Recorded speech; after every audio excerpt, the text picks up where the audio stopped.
নমস্কার বন্ধুরা, সবাই কেমন আছো? আশা করি সবাই খুব ভালো আছো। আমি তো খুব ভালো আছি তোমাদের আশীর্বাদে। সুন্দরবনের সুন্দর ব্লগ অ্যান্ড কুকিংয়ে সবাইকে স্বাগত জানিয়ে আবার একটা রেসিপি নিয়ে চলে এলাম। আজকে রান্না করব হচ্ছে কালো জিরে দিয়ে চিচিঙ্গা আলু মাছের ঝোল। তো পুরো ভিডিওটা দেখার অনুরোধ রইল। যারা আমার নতুন বন্ধু সাবস্ক্রাইব করে পাশে থাকবে বেল আইকনটি টিপে প্রতিদিনের ভিডিওটা আপলোড পাওয়ার জন্য। যারা আমার পুরাতন বন্ধু সবাই তো পাশে রয়েছে, সবাইকে অবিরাম ভালোবাসা। তো আজকের হচ্ছে আমাদের সবারই শরীর খারাপ। আজকে বেশি কিছু করব না, তোমাদের দাদা ভাইয়ের খুব শরীর খারাপ, জ্বর, আর আমার তো গলাটা বসে গেছে, শুনেই বুঝতে পারছো। তো সবাই সঙ্গে থাকবে, পুরো ভিডিওটা দেখবে, অনুরোধ রইল। তো এখানে দেখার প্রচুর বর্ষা, ঠিক আছে, আজকের একটু রোদ বার হয়েছে, না হলে প্রচুর বর্ষা। ওখানে দেখো পুঁই শাক গাছটা না, ওই গাছটা সুন্দর উঠে গেছে, একা একাই উঠে যাচ্ছে, ওটা কোনো সমস্যা নেই, ভালো হবে।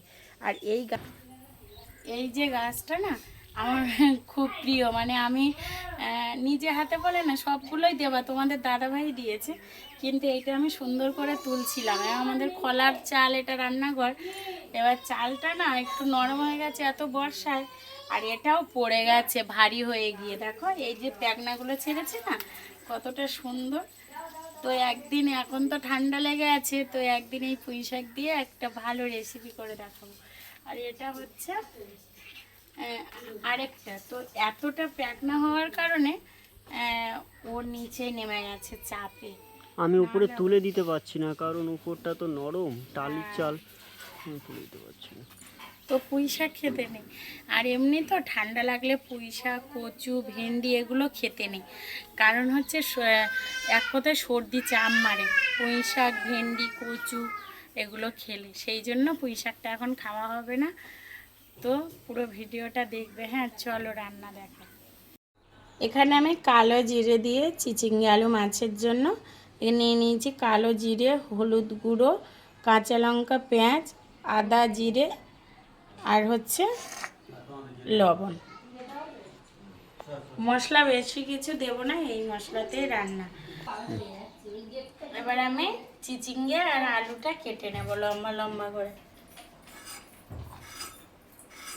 গাছে চিচিঙ্গে হয়েছে সব এইরকম। বাড়িতে বাড়িতে এরকম কার আছে? এক দু পিস রত্ন। মা একটু হ্যালো হ্যালো বলে দাও।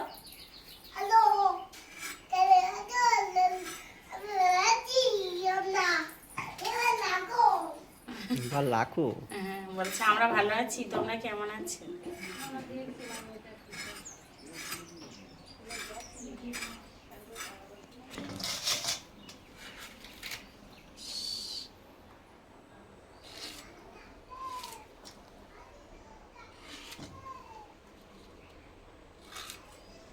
এরকম ভাবে কেটে নিতে হবে লম্বা লম্বা করে। একদম কচি, এখনো ভালো দানা হয়নি, কিন্তু বড় বড় হয়েছে সবগুলো।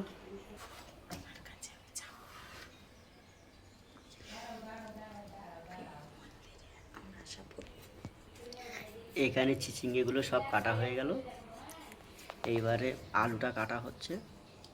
লম্বা লম্বা করেই কাটতে হবে সব। আমার পায়ে এত ব্যথা, আমি একদম বুঝতে পারছি না চেপে। চিচিঙ্গা আলুটা এইভাবে কেটে নিয়েছি, দেখো এরকম লম্বা লম্বা করে কাটতে হবে আলু আর চিচিঙ্গা। কাটা হয়ে গেছে। এবার আমি একে একে মশলাগুলো বেটে নেব। পেঁয়াজটাও বেটে নেব, কাঁচা লঙ্কা আর আদা জিরেটা বেটে নেব। আগে আমি কাঁচা লঙ্কাটা বেটে নেব।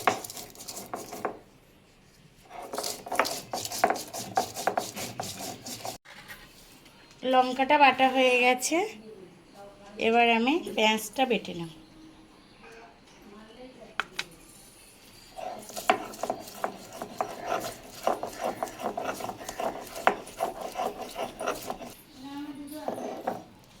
এখানে আমার পেঁয়াজটাও বাটা হয়ে গেছে,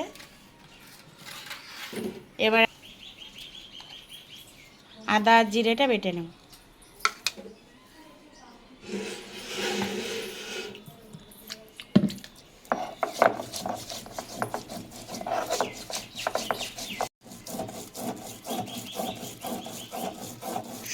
টেস্টটা হচ্ছে। তবে মিক্সচারের থেকে শিলে বাটা মশলা এটা আলাদা একটা টেস্ট।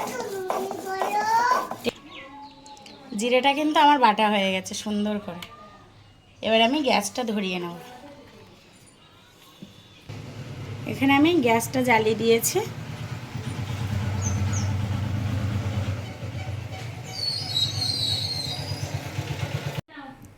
কড়াইতে আমি তেল দিয়ে দেব। দিয়ে দেব হচ্ছে কালো জিরে, একটু বেশি পরিমাণে দিয়েছি।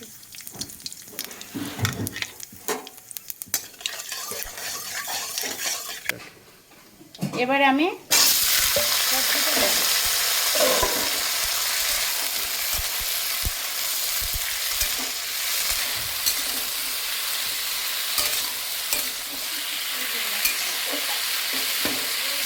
দিয়ে দেবো হচ্ছে লবণ।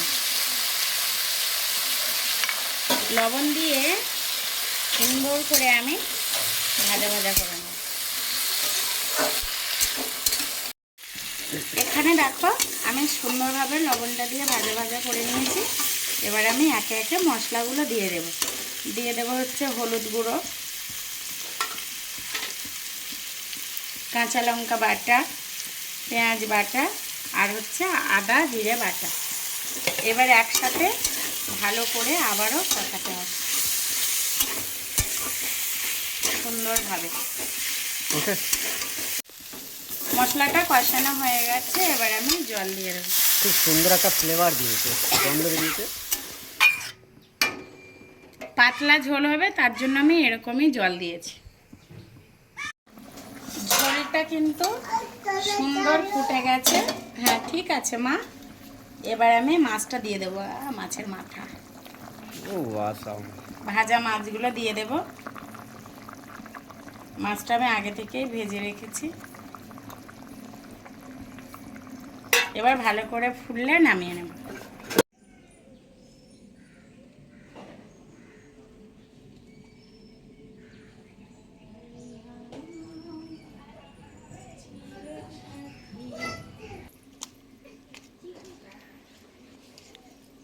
এই 4-5 দিন পরে, অনেক দিন পরে কিন্তু রোদ্দুরটা উঠলো, খুব সুন্দর রোদটা উঠেছে।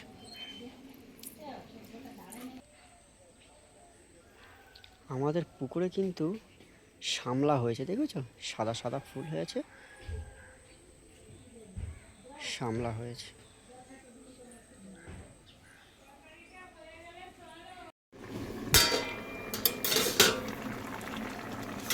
সুন্দর হয়ে গেছে কালো জিরে দিয়ে পাতলা ঝোল। দেখো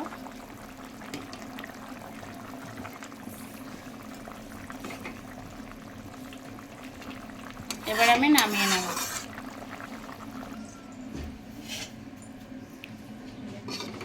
কালো জিরে দিয়ে পাতলা ঝোল কিন্তু আমার হয়ে গেছে, একদম পাতলা ঝোল। দেখো